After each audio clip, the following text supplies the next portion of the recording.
Murder mystery. A mother sharing her pain nearly a year after her sons were gunned down. Police are still waiting for the big break in this case, and the family of these two brothers are still waiting for justice. The shooting happened last February on Ashton Street near Eaton and Southfield Road. 7 Action News reporter Anu Prakash is live tonight with their mother's heartbreaking message. Anu?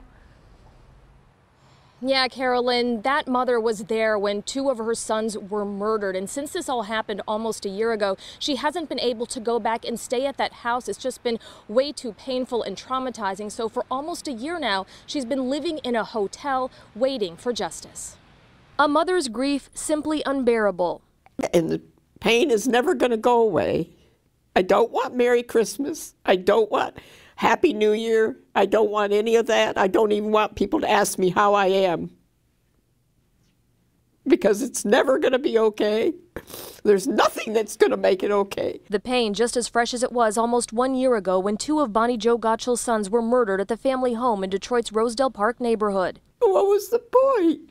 And what is the point of all this violence? What is it? It was just after midnight on February 15th of last year. The family had just come home. That's when two men wearing ski masks approached two of Bonnie's other children, a son and daughter, who were both still outside, at gunpoint. They asked her if she had keys to the vehicle.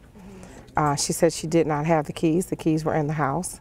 And that's when they forced them back in. Once inside, the gunmen forced them to the ground. They told me to get down. Finally, they pushed me down. Gottschall's sons, Teague and Troy, were in the basement and heard a commotion. One called 911, and then both went upstairs. As the gunmen ran off, that's when police say they shot and killed the Orblich brothers, who had just made it to the backyard. Detective Lisa Johnson has been actively working this case. Put yourself in this person's shoes. This could be your family member. Troy Orblich worked at Walmart, Teague at U of M's library in Dearborn. Detective Johnson doesn't think the family was targeted, but instead a crime of opportunity. I would like somebody to come forward, tell their story as to what happened, so this family can get some closure and possibly feel safe enough to go back to their home. Some closure for the family. That's what's most important to me. And important to this heartbroken mother, even though she knows nothing can bring her beloved boys back. If Troy and Teague hadn't run out of there, now I'm convinced we wouldn't be alive.